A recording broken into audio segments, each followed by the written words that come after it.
الله أجمعين اتقوا الله حق تقاته ولا تموتن إلا وأنتم مسلمون. فقال الله تعالى في القرآن الكريم: أعوذ بالله من الشيطان الرجيم بسم الله الرحمن الرحيم وسارعوا إلى مغفرة من ربكم وجنة عرضها السماوات والأرض أعدت للمتقين. قال رسول الله صلى الله عليه وسلم: أملك عليك لسانك وليسعك بيتك وأبقي على خطيئتك. صدق الله العظيم وصدق رسوله النبي الكريم ونحن على ذلك من الشاهدين والشاكرين والحمد لله رب العالمين. Hadirin jamaah Jumat rahimakumullah. Di dalam suasana ubudiyah pada siang hari ini kembali kita bersyukur atas fasilitas nikmat yang diberikan oleh Allah Subhanahu wa taala kepada kita hingga kita dapat bersama-sama melaksanakan kewajiban kita pada hari ini dalam rangkaian salat Jumat berjamaah. Mudah-mudahan dan insyaallah niat kita karena Allah, maka kita akan mendapat ridha Allah dan kita nanti mati dimasukkan di surganya Allah. Amin ya rabbal alamin. Salawat dan salam marilah sama-sama kita hadiahkan atas junjungan kita Nabi besar Muhammad Rasulullah sallallahu alaihi wasallam. Kembali kita berucap Allahumma shalli wa sallim wa barik ala sayyidina Muhammad. Insyaallah dengan kita mengucapkan, membacakan salawat dan salam kepada beliau, keluarga dan sahabat-sahabatnya. Di samping itu juga kita menunaikan dan menjalankan syiar dan sunnah Rasulullah. Mudah-mudahan nanti di yaumul qiyamah kita berhak mendapatkan tiket syafaat dari Rasulullah SAW hingga kita terpilih ke dalam golongannya yang mendapatkan itu semua. Amin ya rabbal alamin. Mari kita bertakwa kepada Allah Subhanahu wa taala dengan sebenar-benar ketakwaan. Takwa itu menurut aplikasinya adalah mengerjakan perintah Allah. Banyak sekali orang yang menganggap dirinya takwa, tapi dia tidak mengetahui ciri-ciri orang yang takwa. Kadang-kadang dia mengira kalau dirinya itu ahli ibadah, tapi rupanya dia itu bukan ahli ibadah. Maka oleh karena itu orang-orang yang bertakwa itu adalah orang yang melaksanakan perintah-perintah Allah, menjauhi larangan-larangan Allah. Perintah Allah, sholat, zakat, infak, sedekah. Larangan-larangan Allah sangat banyak sekali. Salah satu di antaranya ketika khatib sedang berkhutbah, maka dilarang kita untuk bercakap-cakap. Maka mudah-mudahan kita terhindar dari hal-hal yang menggugurkan daripada pahala sholat Jumat. Saudara-saudaraku kaum muslimin jemaah Jumat rahimahullah. Rasulullah sallallahu alaihi wasallam menegaskan dalam sebuah hadis. Di dalam hadis itu Rasulullah bersabda, "Amlik alaika lisanaka wa liyasaka baituka wa abqi ala khati'atika." Maukah engkau, kata Rasulullah, aku beritahu 3 hal yang dapat menyelamatkanmu di dunia hingga akhirat. Maka Ubaidah sahabat Rasul bertanya, apa itu ya Rasulullah? Yang pertama, amlik alaika. Mas, kuasai boleh pegangkan lidahmu, bentar mas. kuasai ucapanmu, kuasai omonganmu. Melaksanakan sholat, melaksanakan zakat, berhaji, umrah dan lain sebagainya, tapi dia belum tentu mampu menguasai lidahnya.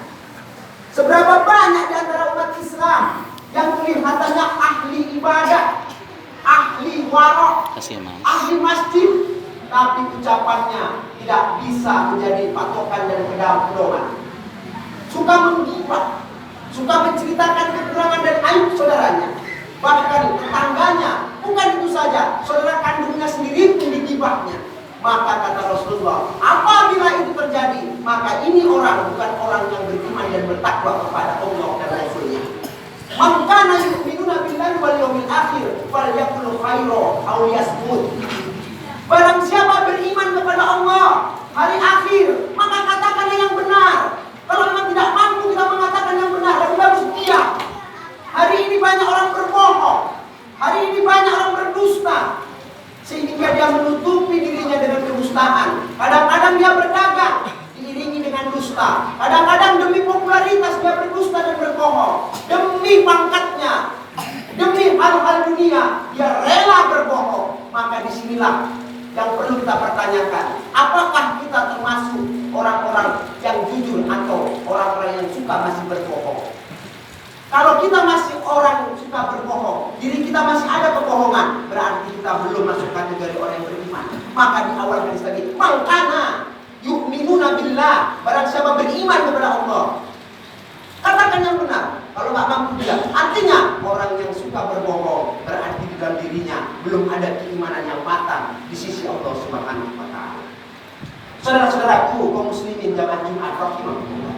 Yang kedua, wal yasaka baituka, yaitu melapangkan hati dan melapangkan rumah. Bagaimana melapangkan hati ketika persoalan-persoalan hidup menghinggapi diri kita? Tidak ada manusia di permukaan bumi Allah ini yang ketika dia hidup tidak dicoba dan diuji, baik itu dengan kesenangan, kesengsaraan, kematian dan lain sebagainya. Tapi kadang-kadang ketika ujian itu sampai kepada diri kita, akhirnya kita menyalahkan Allah. Sungguh Allah tidak adil. Kenapa aku orang yang senantiasa sholat, orang yang senantiasa zakat infak, bertubi-tubi Allah berikan ujian kepadaku. Tapi si Polan tidak pernah sholat, tidak pernah zakat, tidak pernah infak, dia sepi dari ujian. Sungguh Allah ini tidak adil kepadaku. Ini hal yang keliru. Ketahuilah saudara-saudara, orang-orang tuaku, bahwa hanya orang-orang yang akan dinaikkan derajatnya, harkatnya lah orang yang mendapat ujian. Ketika ada suatu analogi, ada suatu batang kelapa, pada saat kita ingin naik di atas pohon kelapa itu, maka yang harus kita upayakan adalah memanjatnya. Di dalam hal proses memanjatnya, tak jarang pula orang kadang-kadang terjatuh, terpleset, bahkan terluka pahanya, perutnya, kakinya. Tetapi ketika kita sudah berusaha terus, hingga kita sampai ke ujung pohon kelapa, apa yang kita raih? Kita bisa melihat lebih tinggi daripada yang di bawahnya. Bahkan bukan itu saja, kita bisa memilih buah kelapa mana yang kita kehendaki. Begitulah hidup ini. Ketika kita mendapat ujian, maka kita harus melapangkan hati. Ketika kita sedang hijrah, baru saja kita bertobat, kadang tak jarang kita dicaci, kadang kita diejek, kadang-kadang kita disepelekan. Maka di dalam hadis dikatakan lil mu'min alal mu'min, tiap-tiap mukmin itu mempunyai hak. Salah satu di antaranya al-ijlalu lahu fi aini. Syarat mukmin yang pertama, jangan pernah kita memandang sepele, melihat casing, melihat action, melihat pakaian seseorang. Kadang-kadang kita lihat pakaian seperti gembel, pakaiannya seperti preman, tapi rupanya hatinya hati ulama. Ketimbang kadang-kadang kita lihat wajahnya, pakaiannya seperti ulama, seperti ustaz, tetapi hatinya tak beda seperti hati Fir'aun dan si Qarun. Saudara-saudaraku, Allah tidak melihat bentuk rupamu, Allah tidak melihat pakaianmu, Allah tidak melihat jabatanmu. Allah Ta'ala la tanzuru ila suwarikum. Allah tidak melihat bentukmu, tidak melihat pakaianmu, tidak melihat sandalmu, sepatumu, mobilmu, tapi walakinna fi qulubikum wa ahsanabikum, melihat hati dan kebaikan-kebaikanmu. Sampai di mana hati kita sudah kita lapangkan ketika menerima, ketika kita sedang diuji, ketika kita sedang ibadah, ketika kita sedang dicaci. Bisakah kita melapangkan dan meluaskan hati kita? Tidak gampang marah, tidak gampang emosi ketika kita dicela. Di samping itu juga jangan kita bangga dan puas atas amal ibadah yang hari ini kita sudah tunaikan. Maka di dalam sebuah ayat dinyatakan, duribat alaihimuz zillah aina masuqifu ila bihablin Allah wa hablin nas. Celakalah orang-orang di mana saja dia berada, kecuali orang yang selalu mengikat dirinya dengan hubungan kepada Allah dan hubungan kepada manusia. Maka ada nanti di akhirat ahli ibadah itu masuk neraka. Maka pernah ditanya sahabat oleh sahabat lain, wahai sahabat Rasul, kenapa ada satu hikayat atar hadis menyatakan orang ahli ibadah masuk neraka? Apakah dia itu ahli maksiat? Tidak. Sholatnya nggak pernah tinggal, zakatnya terus menerus, sedekahnya baik, perbuatan baiknya ilmunya diajarkan, tapi masih ada uzur, sombong di dalam hatinya atas ibadah yang dilakukan semasa hidupnya. Akulah ahli surga, akulah ahli neraka. Maka hari ini banyak orang memponis saudaranya, bid'ah, kamu ahli neraka, kamu pasti masuk neraka. Emang siapa. Tidak bisa kita memponis seseorang itu masuk neraka atau tidak. Maka jangan menganggap diri kita itu lebih baik daripada orang lain. Artinya hati kita belum kita lapangkan. Kemudian yang ketiga kata Rasulullah, wal yasaka baituka wa abki ala khati'atika. Selalu pula kita beristighfar, minta ampun kita kepada Allah Subhanahu wa taala. Orang yang baik adalah orang yang senantiasa meminta ampun dan senantiasa berucap astagfirullahaladzim dan segeralah bertobat kepada Allah Subhanahu wa taala. Rasulullah orang yang maksum, setiap harinya tak kurang dia beristighfar ketika selesai sholat 100 kali.